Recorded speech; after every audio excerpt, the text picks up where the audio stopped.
Good morning, mga kasuki. Maaga nagising. Pero paggising ko, maambot sa labas. Ayan, bukas na yung aking tindahan. So, maaga tayo nagising dahil meron tayong aayusin. Ayan. Kita nyo yan, may mga upuan. So, may lamesa na naman na dinala yung anak ko. Hindi ko alam kung saan yan binili yan. Oh. Ayusin natin yan. Tapos yung isang lamesa na dati namin ginagamit, diba? Kaya akit ko sa taas. Gagawin sulatan nitong anak ko sa school, yung pag nag-aaral siya. Wala kasi siyang nagsusulat yon, nagagawa ng assignment.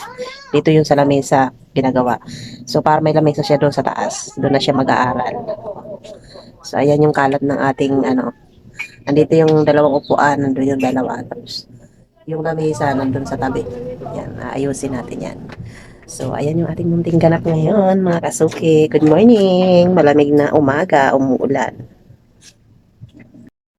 Ito yung video kong to, nung nakaraang buwan pa to dahil sa katamaran, hindi na na-edit. Ayun, natatambakan na ako ng mga video ko, kaya naman yung cellphone nagpo-full storage na talaga dahil sa katamaran. Charis. Nakita nyo naman kung gaano kakalat yung bahay ko dahil nga dito sa lamisa na dinala nitong anak ko. Hindi ko nga alam kung saan na naman niya to nakuha. Charis. Pero syempre, masaya ako dahil finally magkakaroon na kami ng tunay na lamesa. Oo, tunay na lamesa, yung may kasama talagang upuan. Chares. Hindi kagaya nung isa kong lamesa, yung dati namin lamesa, nagawa lang sa pintuan. Oo, pintuan pa yan ng aking tindahan na ginawa lang ng lamesa nitong asawa ko. At dahil nga meron na kaming bagong lamesa, so ibig sabihin sisikip na dito sa baba ng bahay namin. Kaya naman ayun, pinalagay ko na doon sa taas namin yung isang lamesa.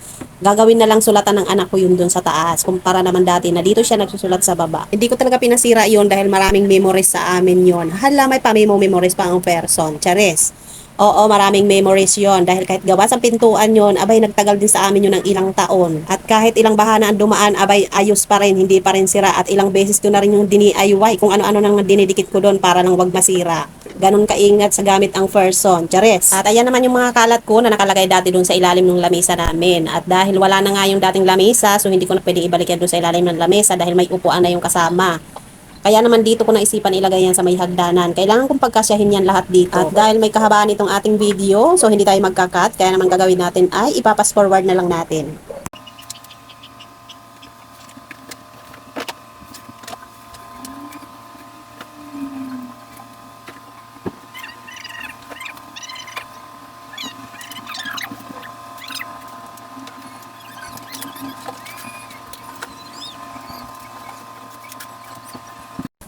Sa bilis kong kumilos, feeling ko napagod akong bigla. Chares. At yung isang upuan ko nga pala dyan na mahaba, inilabas ko na dahil nga medyo masikip na. Kaya yan na lang natitira yung dalawang yan. Para mabawas-bawasan yung kalat. Ayun, dinispitsa ko na doon sa tabing ilog. Chares. Natapos na ako doon sa may hagdan at sa lamisa. Kaya naman dito naman ako sa patungan ng aking TV na hindi na nawala ng mga nakapatong kung ano-anong mga abobot. Ito nga palang patungan ng TV ko ay dito na naman yan nakalagay sa tabi ng pintuan at madalas nagreklamo itong aking mga anak dahil natatakpan nga daw yung salamin. Hindi daw nakikita yung mga paa nila kapag sila nananalamin kaya malamang sa mga susunod na araw iba na naman ang pwesto niyan.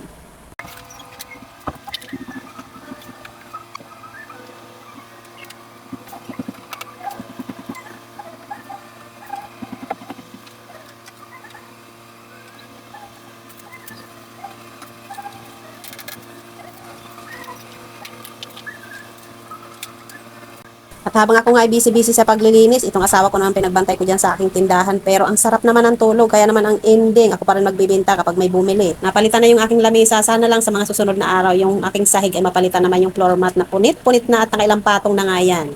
At hanggang dito na lang muna. See you on my next vlog. Don't forget to like and share. Bye!